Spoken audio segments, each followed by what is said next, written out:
오늘은 마태복음 강의 17번째 시간으로 왕의 입성이라는 제목으로 하나님 말씀 전할 때에 크신 은혜가 있길 주의 이름으로 축원합니다.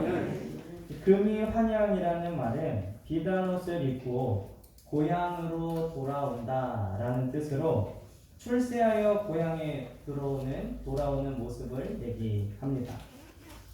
이 언론에서 기생충이라는 영화로 칸과 아카데미에서 수상을 한 이 봉준호 감독과 그 출연진들이 공항에 입국할 때의 모습을 금이 환영이라고 이렇게 보도한 것을 봤습니다. 이 고대에는 전쟁에서 승리하고 돌아오는 장군을 환영하는 행사가 열리곤 했는데 그 승장을 개선장군이라고 합니다. 여러분들도 영화에서 이 전쟁에서 승리하고 멋진 전차를 타고 사람들이 꽃가루를 던지면서 환호하는 장군의 모습들을 보셨을 텐데 오늘 예수님께서 예루살렘에 입성하시는 모습이 마치 고대의 개선장군과 흡사한 모습입니다. 그러나 개선장군은 가장 좋은 말을 타고 혹은 가장 좋은 전차를 타고 거리를 행진했지만 오늘 예수님께서는 초라한 나귀를 타고 입성하셨습니다. 예수님은 그렇게 나귀를 타고 6월절이 되기 약 4일 전에 예루살렘에 들어오셨는데요. 6월절은 그달 14일인데 예수님은 4일 전이니까 한 10일쯤에 예루살렘에 들어오셨습니다. 사람들은 나귀를 타고 오시는 예수님을 보면서 환호를 했지만 예수님은 인류 구원을 위한 십자가를 지시기 위해 예루살렘으로 입성하시는 것이었습니다. 그래서 사람들은 소리치고 환호했지만 오늘 말씀은 고난의 전주곡과 같은 그러한 모습입니다. 십자가에서 죽기 위해 입성하시는 예수님, 하나님의 뜻을 이루기 위해 입성하시는 예수님, 인류의 죄를 사해 주시기 위해 입성하시는 예수님을 보면서 사람들은 로마를 이기고 다윗 때처럼 이스라엘 나라의 영광을 회복시키실 위대한 선지자를 기대했던 것이죠. 오늘 나귀를 타고 예루살렘으로 입성하시는 예수님을 보면서 우리가 받을 은혜는 무엇이냐? 첫째는 나귀를 타신 예수님입니다. 오늘 5절에 보면요. 시온 딸에게 이르기를 내 왕이 내게 임하나니 그는 겸손하여 나귀 곧 멍에 매는 짐승의 새끼를 탔도다 하라 하였느니라. 오늘 예수님께서 멋진 말이 아니라 나귀를 타신 것은 구약에 예언되어 있는데 겸손하시기 때문에 나귀를 타셨다 이렇게 기록을 하고 있습니다. 우리가 성경을 읽어보면요 나귀를 탄 사람들에 대한 이야기가 종종 나오는데 먼저는 민수기 22장에 보면 발람 선지자를 태운 나귀가 나옵니다. 발람은 이 나귀를 타고 자신의 탐욕을 채우기 위해서 이스라엘을 저주해 달라는 이 발락이라는 이 왕의 부탁을 받고 이 나귀를 타고 발락에게로 향하고 있었습니다. 그런데 하나님의 천사가 그러한 발람을 죽이기 위해 길에 서 있었죠. 근데 나귀는 그 천사를 보고 이 발람이 가려고 한 길에서 돌아섭니다. 탐욕에 눈이 먼 선지자 발람은 천사를 보지 못하고 나귀가 자신의 말을 듣지 않자 채찍으로 3번 때립니다. 그때에 이 나귀가 입을 벌려서 왜 평생 동안 타고 다닌 나를 때리느냐 물어봤더니 너가 나의 말을 듣지 않아서 그렇다 라고 말했을 때에 그때 발람의 눈이 열리면서 하나님의 천사를 보게 되죠. 예수님의 제자 베드로는 베드로후서 2장 15절 16절에 이렇게 기록을 하고 있습니다. 그들이 바른 길을 떠나 미혹되어 부올의 아들 발람의 길을 따르는도다. 그는 불의의 삭슬 살아나다가 자기의 불법으로 말미암아 책망을 받되 말하지 못하는 나귀가 사람의 소리로 말하여 이 선지자의 미친 행동을 저지하였느니라. 베드로는 이 나귀가 입을 열어서 사람의 말로 한 것이 선지자의 미친 행동을 저지한 것이다 라고 기록을 하고 있습니다. 그 미친 행동은 발락의 부탁을 받고 이스라엘을 저주하러 가는, 그래서 많은 금과 은을, 보화를 받으려고 하는 탐욕이었죠. 또 성경에는 다윗 왕과 솔로몬 왕을 태운 나귀를 기록을 하고 있습니다. 열왕기상 1장 33절에 보면요, 왕이 그들에게 이르되 너희는 너희 주의 신하들을 데리고 내 아들 솔로몬을 내 노새에 태우고 기온으로 인도하여 내려가라. 이 솔로몬이 왕이 될 것이다 라는 다윗의 명령인데, 이 성경에는 노새라고 기록이 되어 있지만 이것은 나귀입니다. 이스라엘 왕들은 나귀를 타고 다녔습니다. 사울도 그렇고 다윗도 그렇고, 이 다윗을 이어 왕이 되는 솔로몬도 다윗이 타던 나귀에 태워서 왕으로 세우라 이렇게 신하들에게 명령을 하고 있죠. 이렇게 발람 선지자를 태운 나귀가, 그리고 또 왕들을 태운 나귀가 성경에 기록되어 있습니다. 그리고 오늘 예수님을 태운 나귀가 나오는데, 이 예수님을 태운 나귀는 예루살렘으로 향하고 있었죠. 그런데 중요한 것은 나귀가 누구를 등에 태우느냐에 따라서 그 나귀의 행로가 결정된다는 것입니다. 발람을 태운 나귀는 발람을 죽이려고 한 천사를 피했지만 천사를 보지 못한 발람에 의해서 3번 채찍으로 맞게 됐습니다. 주인을 위한 일이 오히려 채찍으로 돌아온 경우죠. 이스라엘 왕들을 태운 나귀는 왕을 왕궁으로 모시는 일을 했습니다. 그리고 예수님을 태운 나귀는 인류 역사에 있어서 가장 중요한 일이 벌어질 바로 그곳으로 예수님을 태우고 가고 있는 것이죠. 오늘 누구를 등에 태우느냐에 따라서 그 가는 방향과 배후가 달라진 것처럼 우리의 인생길에서 누구를 등에 업고 우리의 인생을 살아가느냐가 굉장히 중요합니다. 왕을 모시고 있으면 왕궁으로, 발람을 태우고 있으면 탐욕으로 인한 채찍의 길을 가게 되는 것이죠. 그러므로 우리는 예수님을 모시고 예수님의 인도하심과 명령하심에 따라 발걸음을 옮기는 성도들 되시길 주의 이름으로 축원합니다. 우리 예전에 많이 불렀던 찬양의 가사가 있죠. 주님 말씀하시면 내가 나아가리라. 주님 뜻이 아니면 내가 멈춰 서리다. 그분이 가라고 하면 가고 그분이 서라고 하면 서야 됩니다. 짐승인 나귀는 뭐 본능적으로 그렇게 하겠지만, 이 이성이 있고 판단이 있는 우리는 뭐 순종할 수도 있고 불순종할 수도 있죠. 그러나 주님이 우리 인생의 길을 가장 잘 아시기 때문에 가고 서는 건 주님 뜻대로 해야 될 줄 믿습니다. 그리고 그 길이 비록 십자가의 길, 예루살렘으로 향하는 길이라도 주님이 가라라고 인도하시면 그 길을 가야 되죠. 2000년 전에 오신 예수님은 나귀를 타고 예루살렘으로 입성하셨습니다. 그리고 예루살렘에서 십자가를 지고 죽으셨습니다. 그러나 이제 다시 오실 예수님은 구름 타고 화려한 백마를 타고 다시 오실 줄 믿습니다. 그때에는 죽으러 오시는 것이 아니라 심판하러 오시는 심판주로 오실 줄 믿습니다.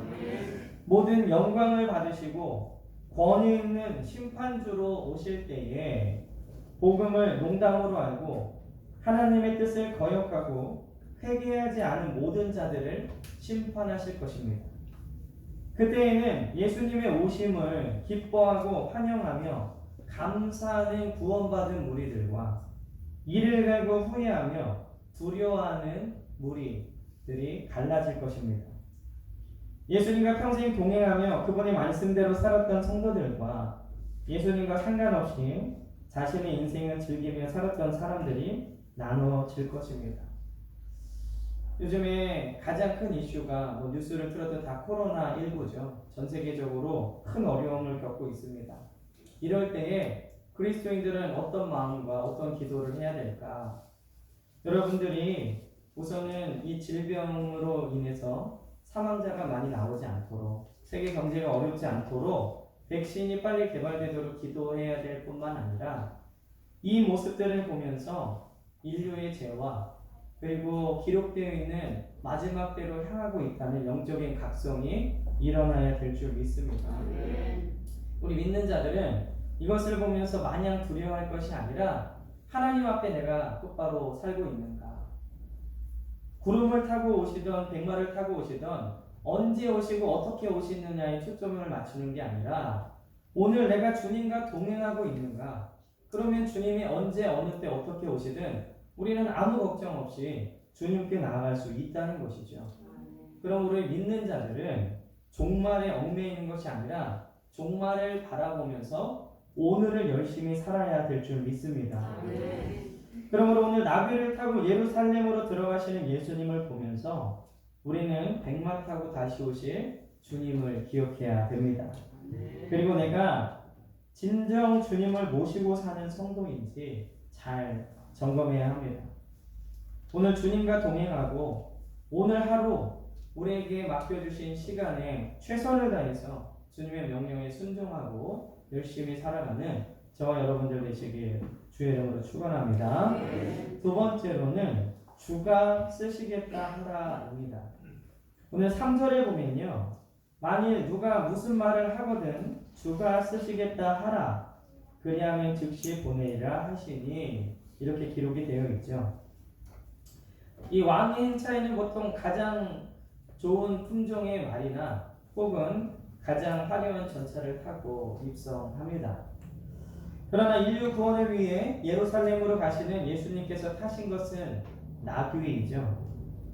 예루살렘으로 입성하시는 인류 구원의 가장 큰 일에 주님께서는 나귀를 쓰셨습니다.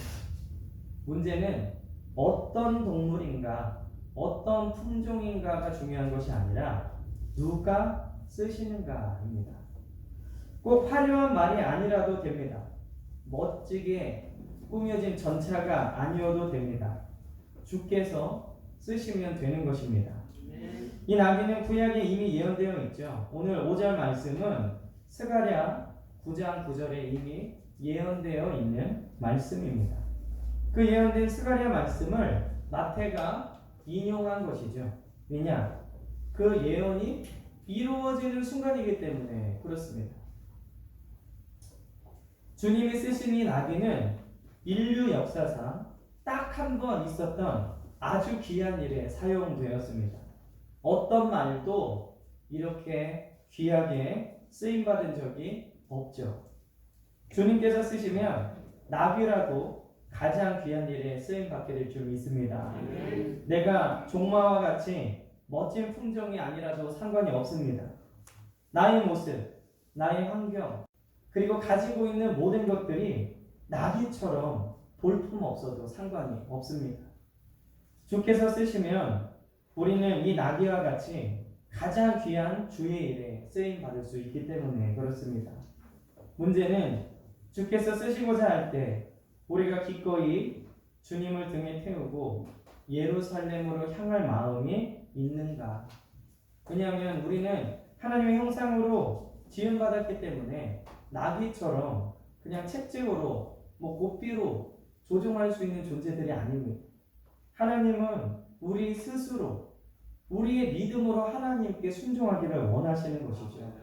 우리는 짐승이나 로봇가 아니기 때문에 자발적인 순종을 하나님은 원하시고 그것을 가장 기뻐하십니다. 나귀같이 초라한 짐승이라도 예수님을 등에 태우고 인류 역사상 가장 중요한 일에 쓰임받은 것처럼 우리가 비록 초라하고 볼품없는 나귀와 같을지라도 주의 말씀에 순종하면 주의 일에 크게 쓰임받게 될 줄 믿습니다. 그러면 오늘 이 나귀와 같이 쓰임받기 위해선 우리가 어떻게 해야 되느냐? 첫째는 주께서 쓰시겠다는 음성을 먼저 들어야 합니다. 2절에서 3절에 보면 이르시되 너희는 맞은편 마을로 가라. 그리하면 그 매인 나귀와 나귀 새끼가 함께 있는 것을 보리니 포로 내게로 끌고 오라. 만일 누가 무슨 말을 하거든 주가 쓰시겠다 하라. 그리하면 즉시 보내리라 하시니. 예수님 시대에 이스라엘은 많은 나귀들이 있었습니다. 말뿐만 아니라 나귀도 많았겠죠. 그러나 예수님께서 쓰신 나귀는 건너편 마을에 있는 바로 그 나귀입니다. 세상에는 많은 사람들이 있죠. 그 많은 사람들 중에 그리스도인으로 부름받은 사람들이 있습니다. 또 그리스도인으로 부름받은 많은 사람 중에 모든 사람이 주님께 쓰임받는 것은 아닙니다. 오직 주께서 쓰시겠다, 주가 쓰시겠다라는 그 음성을 들은 그리스도인들만이 쓰임받게 될 줄 믿습니다. 그러므로 우리는 주의 음성에 귀를 기울여야 합니다.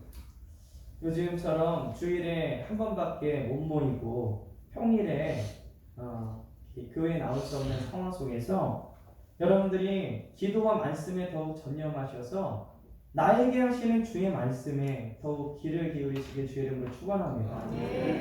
목사로서 가장 염려되는 것은 우리 성도들의 영적 상태에 침체가 올까, 하나님과의 관계가 소원해질까, 혹은 예배에 대해서 몇 주 온라인 예배 드리니까 교회 안 나와도 별일 없네, 벌 받거나 그런 것 없네 라는 어떠한 영적인 안심이 생길까봐 걱정이 됩니다.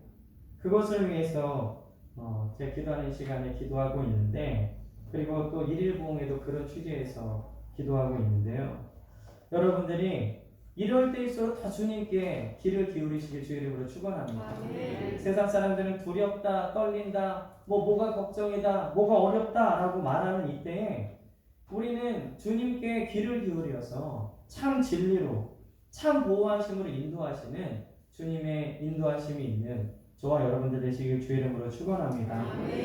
또 이 나귀와 같이 쓰임받기 위해서 우리가 해야 될 두 번째는 묶인 것을 풀고 주님께 가야 합니다. 오늘 2절에 보면은요, 너희는 맞은편 마을로 가라. 그리하면 곧 매인 나귀와 나귀 새끼가 함께 있는 것을 보리니 풀어 내게로 끌고 오라. 매인 나귀가 있는데 풀어서 예수님께 끌어오라고 명령하고 계시죠. 이 나귀는 예수님께 오기 전까지는 다른 나귀와 똑같이 주인에게 묶여 있었습니다. 이 묶인 것을 풀기 전에는 예수님께로 갈 수 없죠. 이 묶인 것을 풀고 제자들이 예수님께로 끌고 와야 예수님을 모시고 예루살렘에 들어가는 이 놀라운 일에 쓰임받을 수 있는 것입니다. 오늘 우리도 세상에 묶여 있으면 주님께로 갈 수 없고 주님께 쓰임받을 수 없다는 것을 기억하시길 주의 이름으로 축원합니다. 나를 묶고 있는 모든 것을 먼저 풀어야 주님께로 갈 수 있죠. 우리 주님께로 나아가는데 방해하는 세상에 묶여 있는 것들, 나만을 위해 사는 것, 돈, 시간, 그리고 여러 가지 능력들, 세상을 위해서는 열심히 쓰지만 주를 위해서 쓸 때에는 그것을 쓰지 못하게 묶고 있는 모든 것들을 풀을 때에 주님이 우리를 쓰실 수 있는 줄 믿습니다. 주께로 가지 못하게 나를 묶고 있는 것이 무엇인가? 아직도 여기는 주인이라고 나와 있지만 우리 주인 대신 예수님께 가지 못하게 하는, 세상에 종되게 하는 것이 무엇인가? 오늘 그것을 풀어야 주님이 쓰신다는 것을 기억하시길 주의 이름으로 축원합니다. 그러므로 여러분들 묵상하시고 기도하실 때 내가 평소에 주님께 나아가지 못하게 하는 고질적인 영적 약점들, 마귀는 그것을 계속해서 파고들고 여러분들 그것을 통해서 넘어뜨릴 텐데, 주를 위해서 쓸 시간이 없다, 주를 위해서 쓸 물질이 없다, 주를 위해서 쓸 힘이 없다. 만약에 그러시다면 여러분들이 세상에서도 똑같이 쓰지 못하는지를 점검해 보셔야 돼요. 세상에서는 쓰고도 남고 나를 위해서는 계속해서 쓰는 것인데 유독 주를 위해서만 쓸 수 없다면 그건 묶여 있는 겁니다. 그렇기 때문에 여러분들이 그 묶인 것을 풀고 주님께로 나아갈 때 우리 진정한 주님의 쓰심을 경험하게 될 줄 믿습니다. 그리고 또 이 나귀와 같이 쓰임받기 위해서 세 번째로는 즉시 가야 합니다. 오늘 3절에 보면요, 만일 누가 무슨 말을 하거든 주가 쓰시겠다 하라, 그리하면 즉시 보내리라, 이렇게 말씀하고 있죠. 예수님께서 이 제자들을 보내시고 제자들이 가서 주가 쓰시겠다라고 얘기했을 때 그 주인이 머뭇머뭇거리지 않았어요. 40일 금식 기도 해보고 보내드리겠습니다. 이렇게 하지 않았습니다. 주인은 즉시 나귀를 풀어서 예수님께 보냈죠. 우리가 주님께 쓰임받을 때에는 주님의 음성을 듣는 바로 그 순간인 줄 믿습니다. 제가 사역하면서요, 가장 많이 들은 소리 중에 하나가 이번에 이것 좀 해주십시오 라고 할 때에 기도해 보겠습니다 라는 얘기를 제일 많이 들었던 것 같아요. 근데 제 사역적 경험으로는 기도해 보겠습니다는 안 하겠습니다. 그리고 정말 이 일에 대해서 가서 기도하는지, 그리고 정말 주님이 너 그거 하지마 라고 말씀하시는 응답을 들었는지 제가 확인할 방법은 없지만 아마 개인적인 짐작으로는 기도하겠습니다 라고 말하는 건 안 하겠다라는 얘기라는 것이죠. 주님은 그때가 가장 적절한 때이기 때문에 그때 말씀해 주시는 건데, 우리는 뭐 40일 금식 기도해보고 아니면 말씀 묵상해보고 제 환경과 여건을 생각해보고 하겠습니다 라고 핑계를 댄다는 것이죠. 그러나 이 나귀처럼 즉각적으로 풀어서 주님께 보내지 않으면, 즉각적인 순종을 하지 않으면 주님이 쓰실 그 때를 놓치게 된다는 것입니다. 그러므로 순종은 즉각적으로 해야 될 줄 믿습니다. 오늘 여러분들에게 주님이 말씀하시는 건 기도해보라, 생각해보라, 나에게 능력이 있어야 된다 라고 말씀하시는 것이 아니라 그 일을 하라 라고 말씀하시는 것이죠. 내 시간과 내 동의가 모두 있은 다음에 하는 것이 아니라 순종은 주의 음성을 듣는 그때에 바로 해야 되는 것인 줄 믿습니다. 우리가 즉각적으로 순종할 때 우리는 주님께 귀하게 쓰임 받을 수 있습니다. 오늘 주의 음성을 먼저 들으시고 묶인 것을 푸시고 그리고 즉각적으로 순종하여 주님께 귀하게 쓰임 받는 우리 베델교회 성도들 되시길 주의 이름으로 축원합니다. 마지막으로는 입성하시는 예수님을 환호하는 무리들입니다. 오늘 9절에 보면 앞에서 가고 뒤에서 따르는 무리가 소리 높여 이르되 호산나 다윗의 자손이여 찬송하리로다. 주의 이름으로 오시는 이여 가장 높은 곳에서 호산나 하더라. 나귀는 주의 명령에 순종하여 한결같이 예루살렘으로 들어가고 있었습니다. 그 나귀를 타고 예루살렘에 들어가시는 예수님을 이스라엘 백성들이 환호했죠. 그들은 로마를 이기고 이스라엘을 다윗 때와 같이 번성하게 할 메시아를 기대하며 호산나 하면서 외쳤습니다. 오늘 말씀에 기록된 대로 자기들의 겉옷을 벗어서 길에다 깔고 그리고 종려나무 가지를 흔들었습니다. 오늘날로 말하면 뭐 레드카펫 같은 거겠죠. 그래서 이 종려나무 가지를 흔들어서 고난주간 전에 종려주일로 지키는 것입니다. 호산나, 그들이 외쳤던 호산나라는 뜻은 우리를 구원하소서, 구원하소서라는 뜻입니다. 그럼 이들이 원했던 구원은 무엇이냐? 로마의 압제로부터의 구원, 가난으로부터의 구원, 연약함과 무시받는 삶으로부터의 구원을 외치고 있었습니다. 왜냐하면 이 성경의 기록에 보면은 다윗과 솔로몬 왕 시대에 외세 침략이 없었고 가장 부강한 나라로, 특별히 솔로몬 때에는 은이 돌같이, 그리고 레바논의 백향목이 들에 있는 뽕나무같이 흔했다라고 이렇게 기록하고 있죠.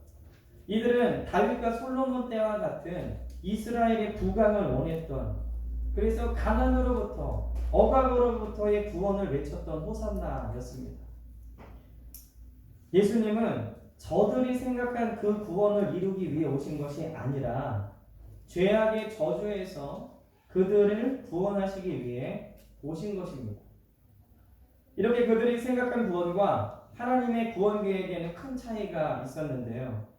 그렇기 때문에 호산나를 외치면서 구원을 간절히 바랬던 그들이 자신들의 기대와 욕구에 예수님이 채워질 것 같지 않자 그들은 예수님을 십자가에 못 박으라고 소리치는 사람들로 바뀌게 된 것입니다. 호산나를 외쳤던 사람들은 언제든지 십자가에 못 박으라 라고 소리칠 수 있는 사람들이 될 수 있습니다. 왜 그러느냐? 오늘 구절에 있는 것처럼 그들은 그저 무리이기 때문에 그렇습니다. 무리들은 언제나 익명성이 보장이 되죠. 최근에 사회에 큰 충격을 안겨준 N번방 사건들도 보면 요즘에 주범들이 거의 다 잡혔지만 익명성이 보장되는 거잖아요. 내가 내 사진과 내 이름과 내 프로필이 걸리면서 그런 일을 할 수 있는 그런 대담한 사람들은 거의 없을 것입니다. 누군지 모르기 때문에 그런 추악한 범죄들을 할 수 있었던 것이죠. 인터넷의 댓글들도 보면 익명성이 보장되기 때문에 그렇게 험한 말들을 할 수 있는 겁니다. 특별하게 이름이 거론되지 않은 사람들이 바로 무리들입니다. 예수님께 호산나하던 사람들은 오늘 성경에 그 이름들이 기록되어 있지 않죠. 여러분들이 성경을 읽어보시면 알지만 하나님께 귀하게 쓰임받은 사람들은 누구의 아들, 어디 태생, 하나님이 무엇을 위해 어떻게 부르셨다라는 것들이 자세하게 기록되어 있습니다. 그러나 오늘 호산나, 우리를 구원하소서 예수님께 레드카펫을 깔았던 그 사람들은 이름이 기록되어 있지 않습니다. 왜냐? 무리들은 하나님께서 기억하지 않으시기 때문에 그렇습니다. 한국에도 수많은 그리스도인들이 있지만 많은 그리스도인들이 신앙의 무리로 만족하고 주님께 더 이상 나아가지 않으려고 합니다. 그들은 자신의 삶을 예수님의 말씀으로 치료받고 간섭받기를 싫어합니다. 그저 아무도 모르게 교회 나와서 예배 한번 드리고 헌금 내는 것으로 자신의 본분을 다했다고 생각하죠. 자신의 이름이 드러나는 것을 싫어합니다. 이것은 이름 없이 빛도 없이 주의 영광만 드러내는 헌신된 성도의 모습과는 전혀 다른 이야기입니다. 이들은 예수님을 믿는다고 말도 하고 예배도 나옵니다. 하지만 내 삶이 말씀으로 변화되는 것은 싫어합니다. 그저 무리 중에 한 명으로 살고 싶어 할 뿐이죠. 이런 무리들의 가장 큰 특징은 책임을 지지 않습니다. 말은 마음대로 뱉고 그리고 비판은 하지만 교회에서 책임지는 일들은 싫어하죠. 제가 교회에서 맡은 자들의 특징을 두 가지를 보면 사역적 경험으로 볼 때 첫째는 책임감입니다. 그리고 둘째는 아무리 잘해도 욕을 먹을 수 있다는 거죠. 그렇지만 그런 걸 두려워하지 않고 주를 위해 감당하는 사람들이 바로 제자들이고 주님의 일꾼들입니다. 이런 무리들은 늘 남 탓을 하고 자신의 기분과 감정에 따라 교회 일을 합니다. 좋을 때는 호산나하고 싫을 때는 언제든지 비방자로 바뀌게 되죠. 오늘 11절에 보면 그들이 이렇게 호산나에서 비방자로 바뀌게 된 이유는 예수님을 선지자로 알았기 때문입니다. 하나님의 아들, 구주로 그리스도로 믿었던 것이 아니라 나사렛에서 나온 선지자 예수로 알았기 때문에 그들의 마음이 쉽게 바뀐 것입니다. 오늘 우리도 이 예수님에 대한 몰이해와 이렇게 예수님의 사랑과 은혜를 깊이 경험하지 못하면 마음이 쉽게 변하고 요동칩니다. 그러나 예수님의 사랑과 은혜를 깊이 체험한 사람은 그 마음이 흔들리지 않습니다. 물론 뜨거울 때도 있고 약간 침체도 올 수 있죠. 그러나 예수님을 향한 마음 자체는 변하지 않습니다. 호산나에다가 십자가에 못 박으라는 변화는 완전히 반대되는 거죠. 우리가 뜨거울 때도 있고 조금 식을 때도 있지만 예수님에 대한 마음, 교회에 대한 마음, 말씀에 대한 마음은 정반대로 바뀌지 않는다는 얘기입니다. 그러므로 우리의 믿음이 흔들리지 않는 굳건한 믿음이 되기 위해서는 예수 그리스도의 사랑과 은혜를 깊이 체험해야 될 줄 믿습니다. 그러기 위해서는요, 우리가 무리로 신앙생활에서는 절대로 안 됩니다. 미지근한 신앙생활로는 예수님께 더 나아갈 수 없습니다. 주님과 더 깊이 교제하고 주님께 날마다 나아가야 합니다. 그래도 감사한 것이요, 저희 성도들은 이렇게 개인적으로 잠깐 얘기해 보면 말씀 읽고 기도하는 것을 꾸준히 하시는 분들이 그래도 많이 계시다는 거예요. 그럼에도 불구하고 주님과 더 깊이 교제하고 주님께 날마다 더 나아가야 될 줄 믿습니다. 수많은 무리 중 아무런 기록도 없는 그저 하나님이 기억하지 않을 그런 성도가 아니라 주님이 보시기에 귀하고 충성스러운 성도들이 되어야 됩니다. 세상 사람들이 볼 때 나귀처럼 볼품 없어도 괜찮습니다.